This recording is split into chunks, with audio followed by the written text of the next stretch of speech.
Desde Lima, Perú, un sábado más para el mundo, una conferencia organizada por Convergencia, Peronicemos con Unidad. Mi nombre es Camilo González y voy a tener el honor de presidir esta conferencia conjuntamente con dos grandes expositores, Hernán González, sociólogo político con una gran trayectoria, asimismo a Óscar Lira, empresario, productor agrícola, ligado al sector político, y que definitivamente tenemos un tema muy interesante que tratar, CEPLAN, Centro de Planteamiento Nacional Estratégico, Camino al Bicentenario. Señor productor, empezamos con la publicidad.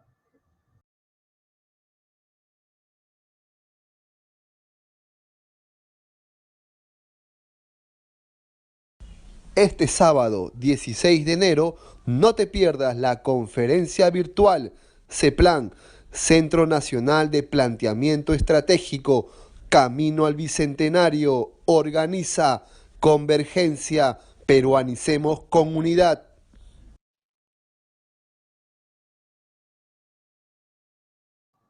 Gracias, señor director. Y iniciamos la primera rueda de presentación a cargo de nuestros expositores. Y Hernán, buenas noches.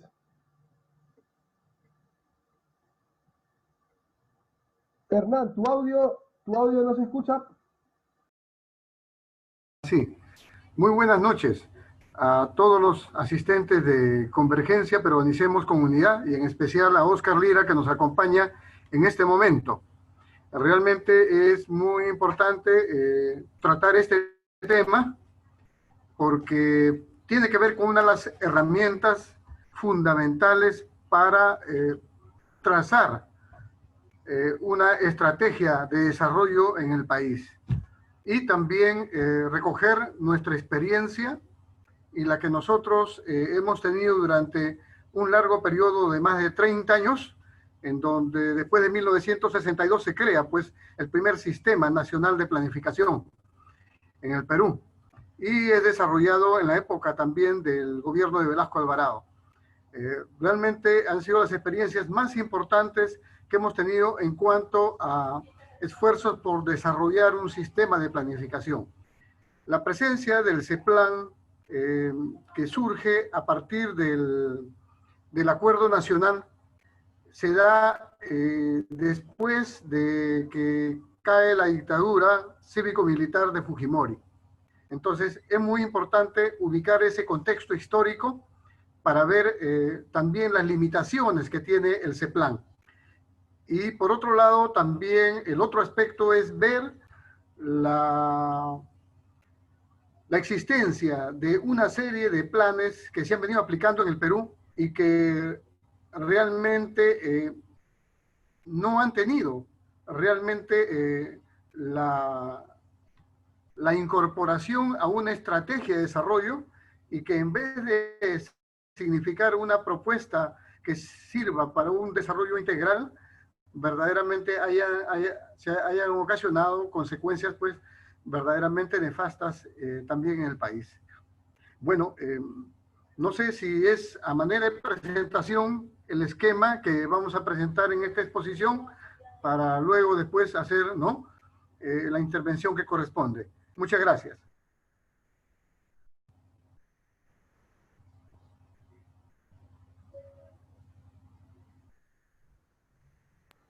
Bueno, Hernán, muchas gracias. Óscar Lira, buenas noches. Buenas noches, Camilo, y a tu organización y a todos los que nos escuchan. Muchas gracias por la invitación. Realmente este es un tema muy apasionante, que es la planificación. El país ha desarrollado casi nada. Hemos tenido un crecimiento, pero a más no ver si es a través de la planificación o no. Esa es una discusión que lo vamos a tomar ahora, ¿no? Ya cuando comienzan las exposiciones, porque realmente este tema es muy apasionante. Hemos conversado a través de de regular tiempo a través del Frente Nacional de MIP con Fernando Villarán, con Julio Gamero, con Pedro Franco inclusive, con el equipo de Ollanta de su programa de gobierno. Entonces, los planes están. La pregunta es, ¿por qué no desarrollamos? Gracias, Camilo. Más tardecito, ya de repente, cuando me toque exponer, no vayamos a entrar a un diálogo más constructivo sobre este tema. Gracias. Muchas gracias, Oscar. Hernán, gracias por la presentación. Definitivamente el tema de ese plan es algo que necesariamente los políticos tienen que conocer. Los congresistas, los presidentes de la República, los candidatos, los gobernadores, los alcaldes, los hombres de Estado, las mujeres de Estado tienen que conocer cuál es el centro de planteamiento estratégico nacional de nuestro país, las políticas que se están desarrollando. Y hoy en esta conferencia tenemos a dos grandes expositores que definitivamente nos van a ilustrar y nos van a encaminar a mejorar, porque lo que queremos es que haya mejores políticas públicas. Lo que deseamos es que las instituciones se fortalezcan, porque somos hombres de Estado, porque estamos velando por los intereses del Estado. Estamos vinculando a que las instituciones mejoren administrativamente, jurídicamente y políticamente. Muchas gracias y iniciamos esta conferencia con el doctor Hernán González. Bueno, muy amable. Como decía en la presentación, el 19 de octubre de 1962, mediante un decreto ley del 14.220, se crea el Sistema Nacional de Planificación de Desarrollo Económico Social. Y luego, en junio de 1981, mediante el decreto legislativo número 177, se puso en vigencia la Ley de Organización y Función del Sistema Nacional de Planificación, encabezado por el entonces Instituto Nacional de Planificación. Organismo luego que en el año 1992, ya con el autogolpe de Estado que desarrolla Fujimori, después de 30 años se disuelve mediante un decreto ley 25548, siendo asumía sus funciones por el Ministerio de Economía y Finanzas. Es decir, existe realmente un esfuerzo inicial que lógicamente no logra ser parte de una estrategia plena de desarrollo, pero sí existieron esfuerzos, y especialmente en el periodo del gobierno de Velasco Alvarado se hicieron los mayores esfuerzos por tener un instrumento que realmente fuera un instrumento rector, que eso no se da con posterioridad. Entonces, es importante ubicar eso. Lógicamente que esto no llegó a su culminación. Los objetivos con los cuales se planteó en aquella época a través del Plan Inca, por ejemplo, se planteó que se caracterizó ahí que en esa época los intereses de grupos mantienen la planificación como un simple formalismo. Veían que la planificación concebía para el crecimiento económico y era no para el desarrollo socioeconómico, y que había una estadística deficiente. Entonces se planteó con aquel Plan Inca una planificación integral y permanente de carácter obligatorio para el sector público y altamente orientadora en lo prioritario para el sector privado. Entonces, realmente se planteó una línea muy importante para el conjunto del sector público, que eso es lo que no se va a dar con posterioridad. Ahora, si vamos nosotros ya a la creación del CEPLAN, el CEPLAN surge a partir del Acuerdo Nacional en julio del 2002, en la cual se aprueban las 31 políticas de Estado, la política número 5 de Estado,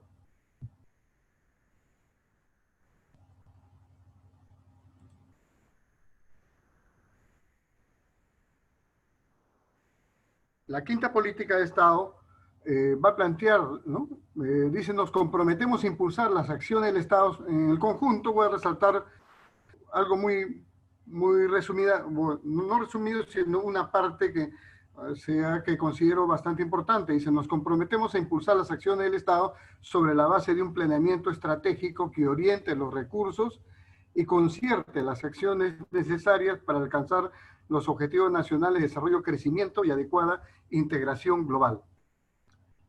Pero, si nosotros vamos a ver, después del acuerdo nacional, se emite en el año 2005 recién la ley 28522, con la cual se formaliza, ¿no?, este acuerdo nacional, planteándose, ¿no?, la creación del Sistema Nacional de Planeamiento. Y recién a partir del 28 de junio del 2008 es que se implementa el CEPLAN mediante un decreto legislativo 1088. O sea, si nosotros evaluamos del 2002 al 2008, pasaron prácticamente 6 años para que se plantee la formalización y la creación de este CEPLAN como un órgano eminentemente técnico. Y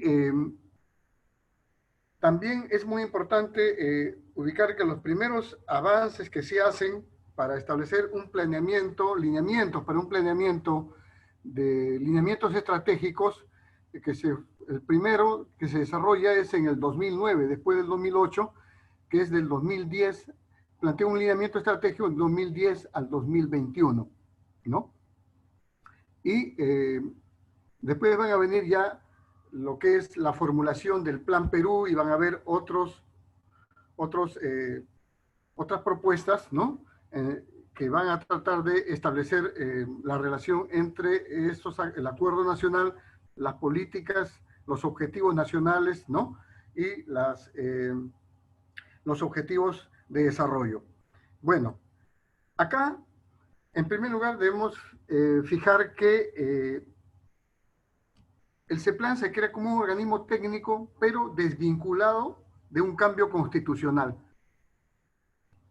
Y es importante remarcar esto porque no puede existir un órgano rector que pueda articular todos los demás organismos para la gestión pública, para el sistema de administración pública, donde existen 11 sistemas, en la cual está incluido el sistema de planeamiento. Dentro de esos 11 sistemas puedan ser articulados a través de un órgano técnico que no tiene una capacidad rectora. Entonces, si nosotros tenemos que hablar de una propuesta realmente donde tenga que producirse una planificación de carácter estratégico, un primer elemento que tenemos que ver es de que tiene que estar considerado como parte del sistema de administración pública con el carácter rector que tiene que establecerse para definir los grandes objetivos de desarrollo del país.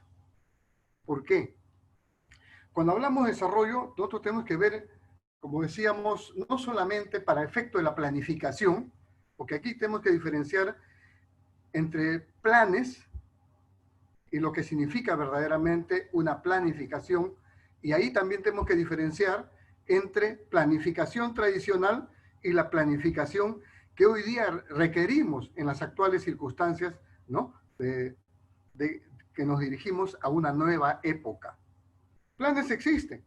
El CEPLAN produce planes. Por ejemplo, para la Amazonía, según dice Du Journey, existían más de 30 planes. Planes que se implementan en proyectos.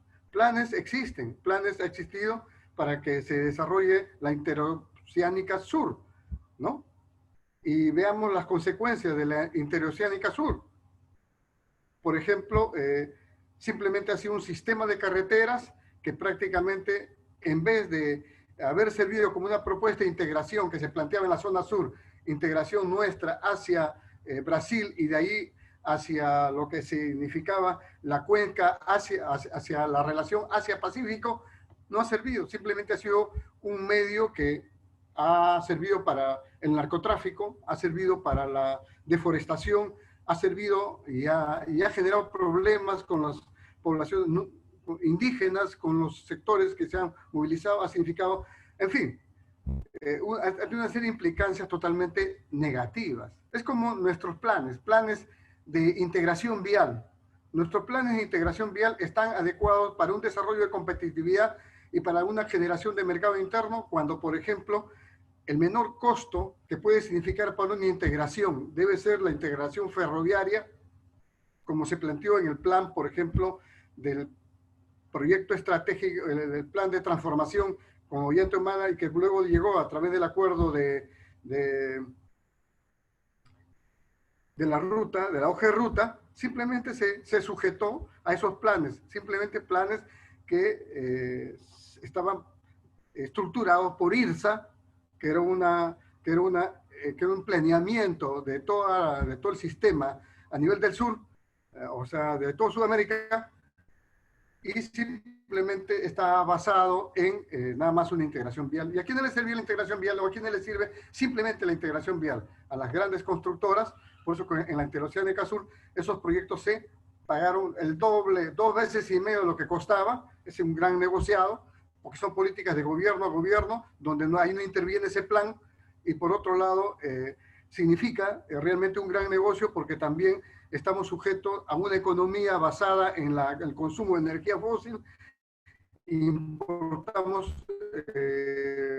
combustible, importamos petróleo prácticamente para la movilización de toda esa integración vial. Entonces, en ese sentido, planes existen, pero están ubicados esos planes dentro de una estrategia de desarrollo. Hay un estudioso como es Lyndon LaRouche que hablaba acerca de los corredores de desarrollo. Y en esa época yo recuerdo que se hablaba de los llamados corredores, pero nunca se habló de los corredores de desarrollo. Y cuando se planteó la integración ferroviaria, que era la integración no solamente ferroviaria, es la integración de fibra óptica, es la integración de sistemas de energía, de gas, es la integración con el desarrollo de todas esas comunidades y todos esos sectores para generar propuestas de desarrollo y de integración, no simplemente con un objetivo meramente extractivo o como se ha desarrollado en la selva, integraciones viales que simplemente han tenido una finalidad totalmente extractiva, o como se desarrolla en muchas poblaciones, integraciones totalmente extractivas, planes que se miran con ese interés. Yo hace unos días escuchaba, por ejemplo, en el caso de Chactanjaya, un pueblo que está ubicado en Ica, ¿no? Que cada vez que viene la Avenida del Agua, prácticamente no hay cómo pasar de un pueblo a otro. Están totalmente incomunicados, ¿no? Tienen que buscar una tremenda forma de bordear el río a través o sea, que dificulta las actividades agropecuarias de la zona, y es un reclamo de más de 20 años. O es como ahora último hemos escuchado, ¿cómo se llama? Que el sector salud, cuando veía el caso de ese plan, informaba la cantidad de lineamientos, de objetivos y de planes. El MINSA es uno de los que tenía, de acuerdo al informe de ese plan, la mayor cantidad de objetivos, lineamientos, cumplimiento, ¿no? De lo que es el PI, el POI, ¿no? Que son los planes estratégicos institucionales, el plan operativo institucional, en fin, y todos los proyectos y planes que se articulan. Uno de los que tiene mayor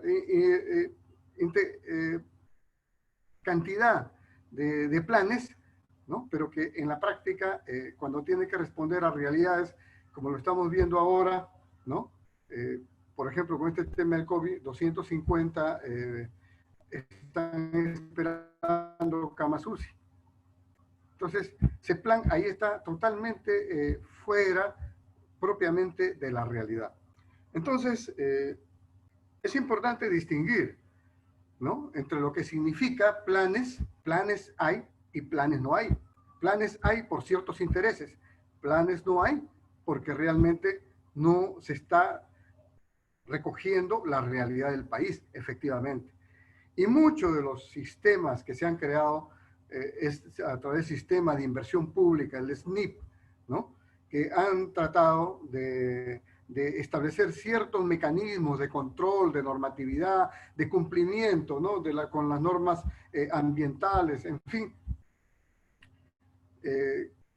Estos grupos empresariales los consideran trabas burocráticas y se utilizan mecanismos como han sido los decretos de urgencia los ha utilizado los gobiernos para realizar inversiones por encima de todo tipo de planeamiento, o como se han utilizado convenios internacionales para inversiones que se desarrollan de gobierno a gobierno y no cumple con los sistemas de control. Entonces, ¿qué estamos viendo? De que el sistema de planeamiento estratégico y ese plan, que es un órgano rector al respecto, está fuera. Entonces, ¿por qué está fuera? Porque el conjunto de sistemas que operan en toda la administración pública, como decía, son 11.